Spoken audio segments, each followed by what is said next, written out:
Assalamualaikum warahmatullahi wabarakatuh. Kami dari SMP Negeri 5 Ciamis akan membuat masakan Asian food mini kebab. Berikut caranya.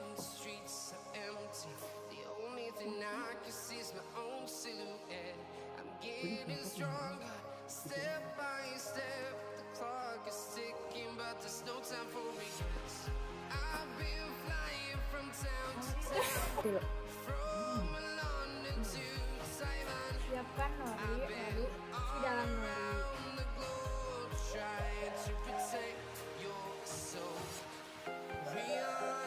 Lalu masukkan mentimun, wortel, telur, dan sosis. Lalu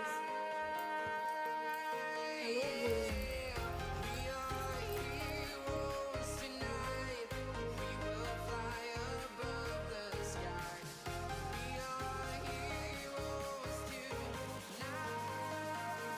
Sekian resep masakan dari kami. Mudah-mudahan bermanfaat buat kalian. Wassalamualaikum warahmatullahi wabarakatuh.